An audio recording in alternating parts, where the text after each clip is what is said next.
You know what I did today? I detail cleaned my kitchen, which it really needed it. But that also means I didn't get a chance to detail clean my grill, which means we're going to be doing another grilling summertime activity indoors, which I'm getting really tired of doing. But that being said, the grill is going to come back in a future video, and guys, I'm excited for it. All right, that being said, today I'm going to take you guys on an absolutely wild and crazy flavor adventure. We're going to be making probably the most unorthodox but completely original take on a carne asada torta. We're going to be doing everything from scratch, from our very own carne asada marinade.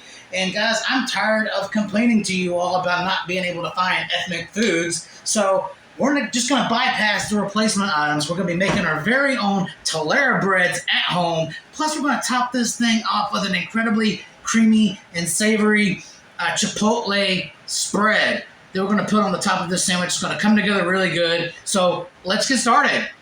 All right, so what I have in front of me is a London broil, which you guys are probably asking why the hell I chose this over the traditional cuts of meat, i.e. flank steak, skirt steak, flap, anything but this.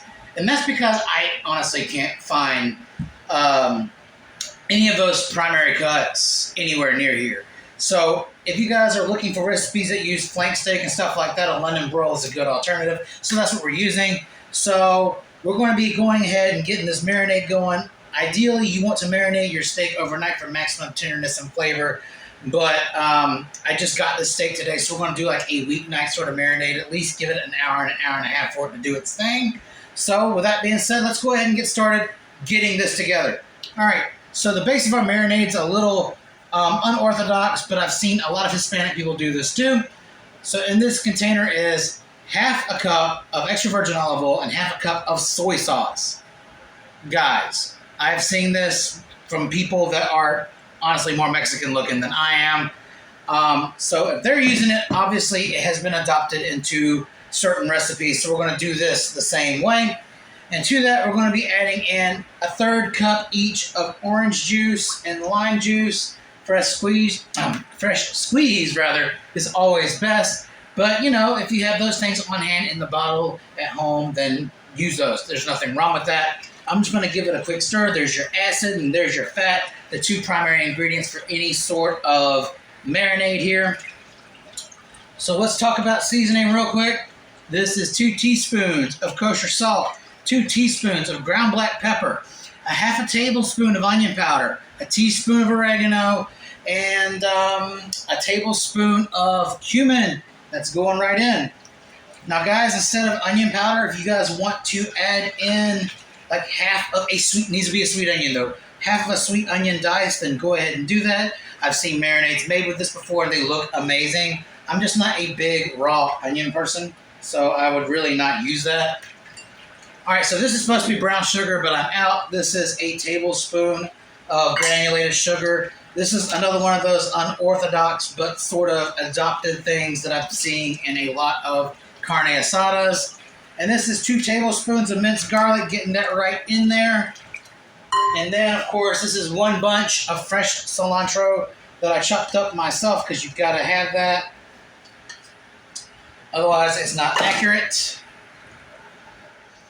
This is still, we're going to be treating this London broil like a steak. You can actually treat this like a steak. So we're going to cook it as such, treat it as such, and it should turn out to be absolutely perfect. So now that we've got our beautiful carne asada marinade put together, let's go ahead and get this beast submerged.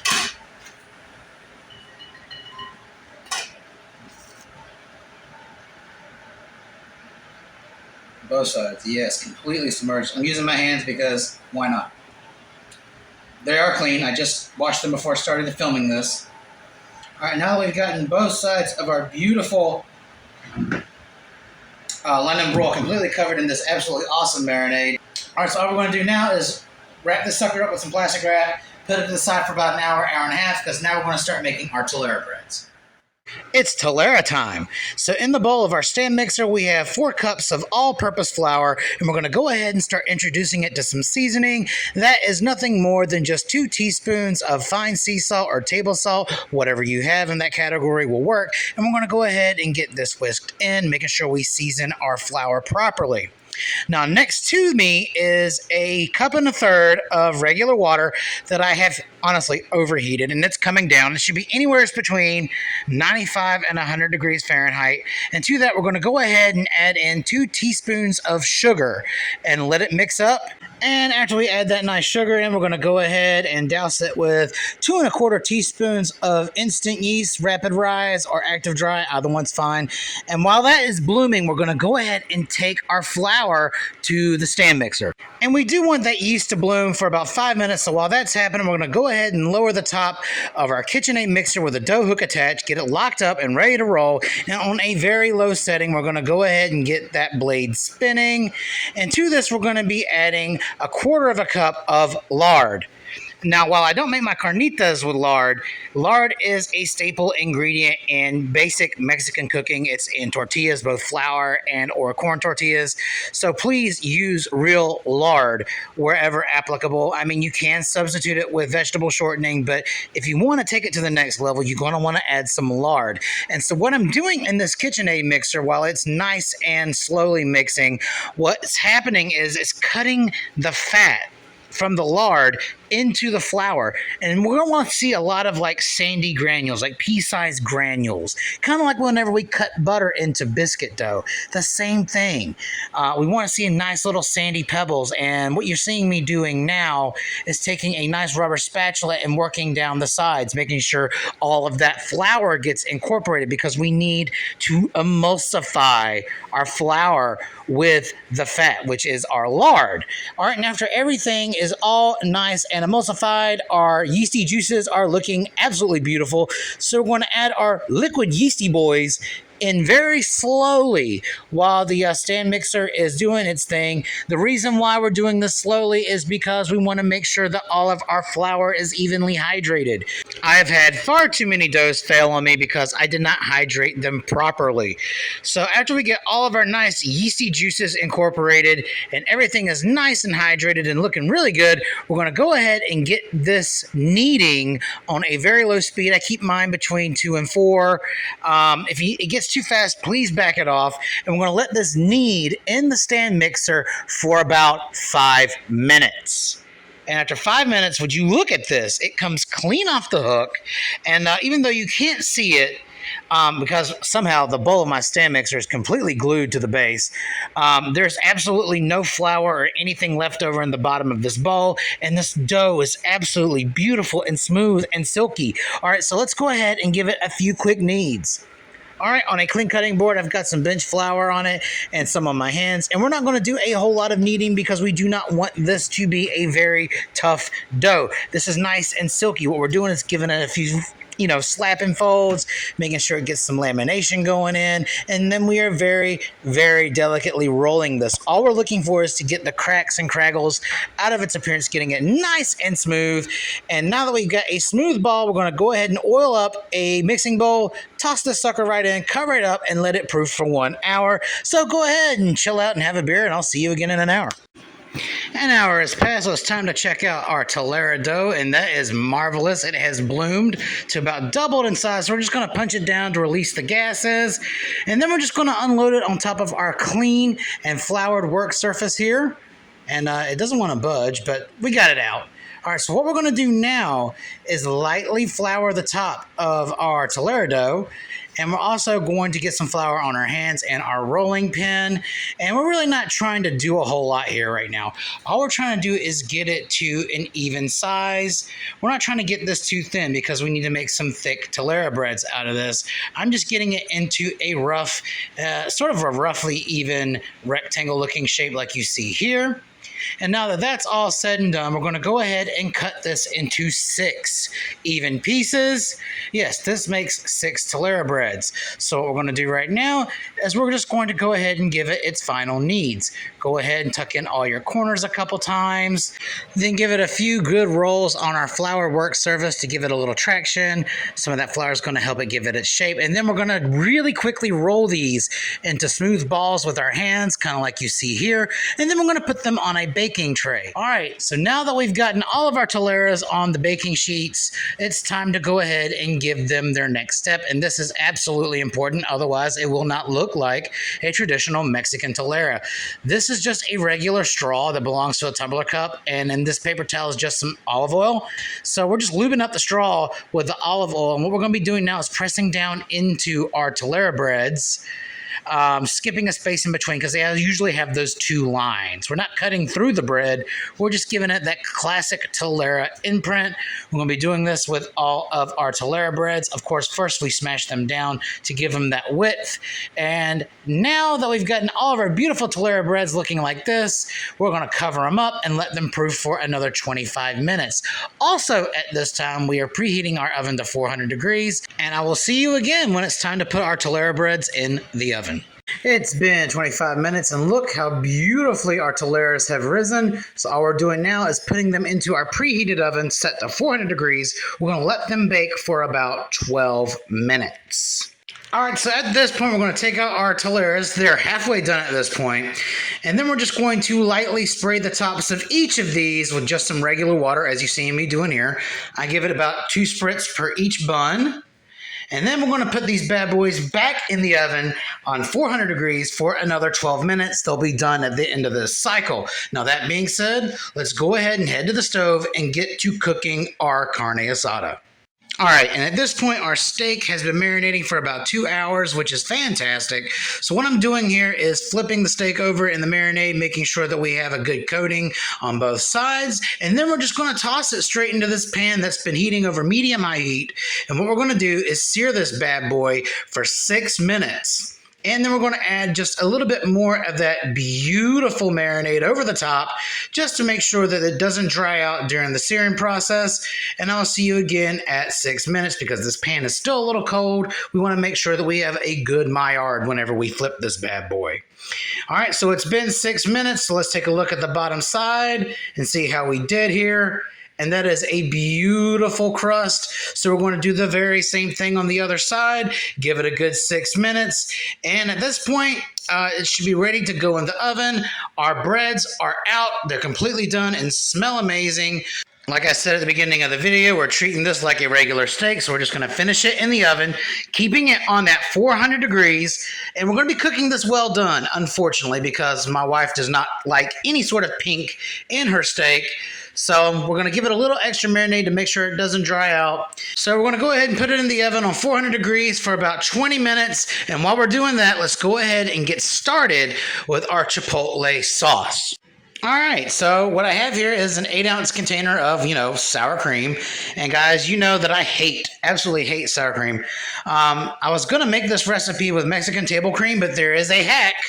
A half Mexican hack, if you would, that will transform this sour cream into something that feels and tastes more like crema. So what I'm doing here is diffusing it with 1 tablespoon of lime juice. And what that's going to do is calm down some of the funk from the sour cream, and it's also going to break it down a little bit and make it a little less thick because, as we know, Mexican crema is not a very thick substance. It's kind of like a thick milk, basically.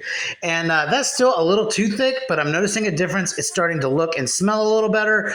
We're going to be hitting this up with 1 teaspoon of kosher salt, 1 teaspoon of onion powder, 1 teaspoon of garlic powder, and 1 teaspoon of cumin, and let that stir in really good.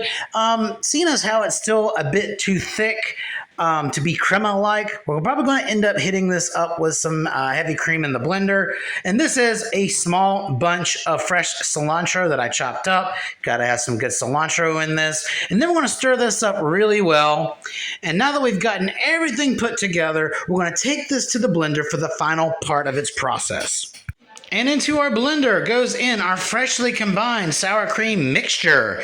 And to it, we're going to be adding in a 6-ounce can of chipotles and adobo sauce.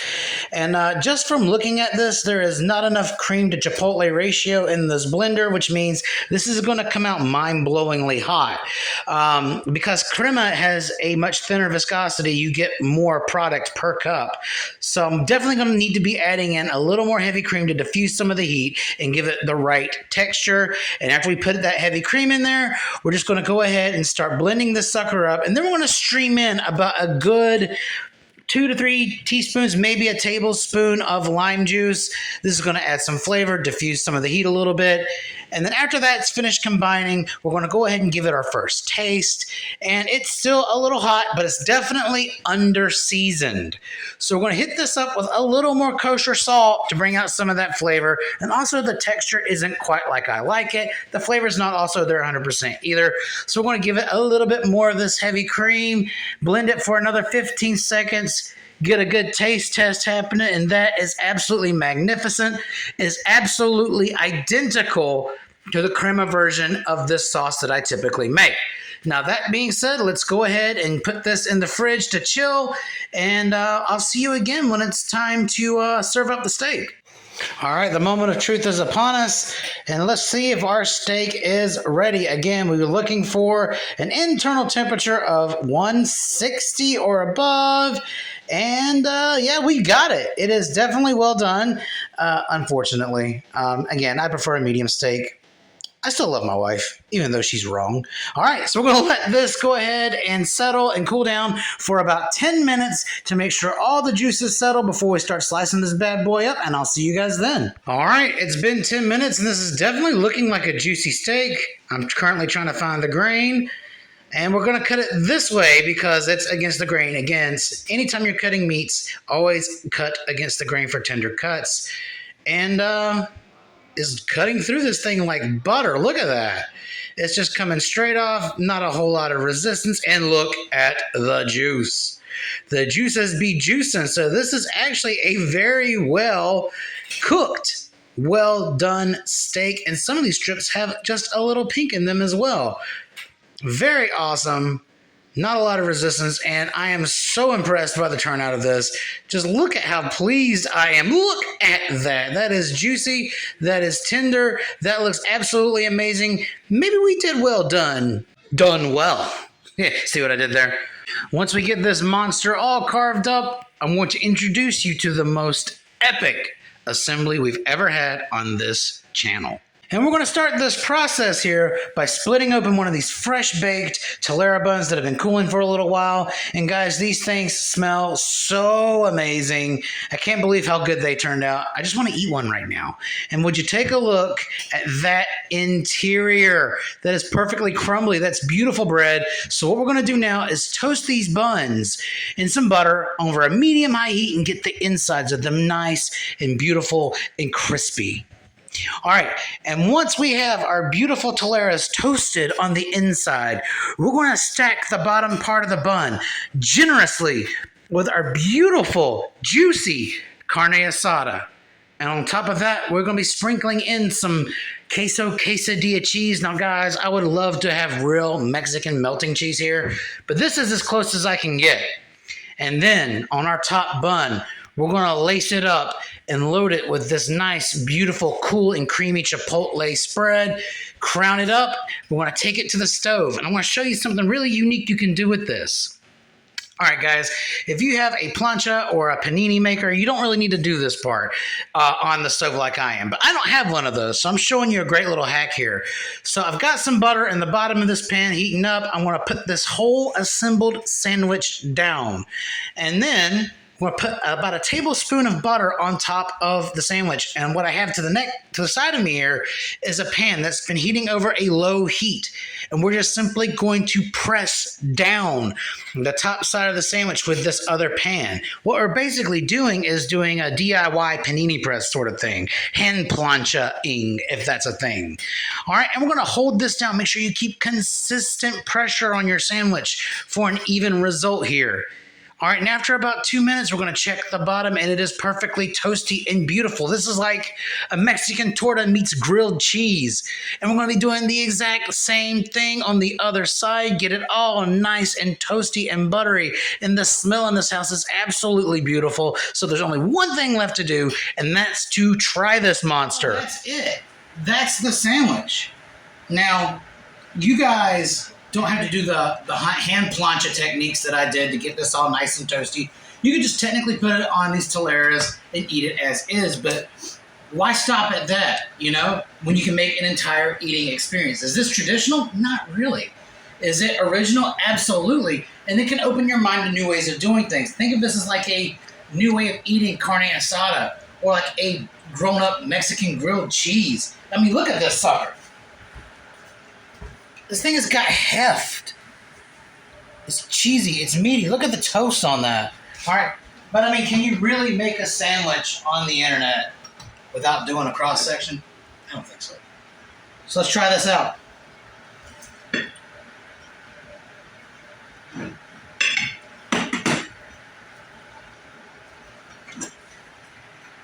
Well, that didn't go as planned. There we go. That didn't either. All right. It might be a little tough, but it is well done. All right, take a look at that, y'all. Cheers.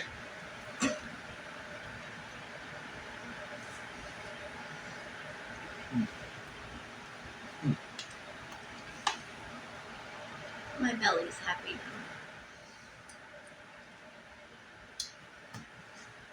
Not gonna lie to you guys.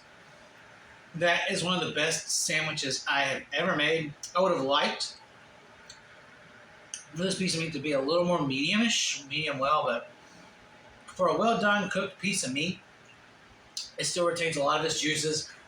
It still has a really great flavor. The combination of the sauce and the cheese. Now, my sandwich needed a little extra time in the pan because some of my cheese isn't completely melted, but the marriage of flavors here. This is a very balanced bite. It's got a great crunch. It's got great flavor. Guys, make it your own way. Let me know how I did in this one. And we made bread. This is the first time we've ever made bread on this channel. I remember when I started the gourmet sandwich section a while back that I told you guys one of my main goals was to make my own breads. And guys, we did it today. And hopefully in the future, you'll see more stuff like this, more scratch-made breads. And guys, don't forget to like, share, and subscribe for more content. I'll see you the next time. Matt Chef is out.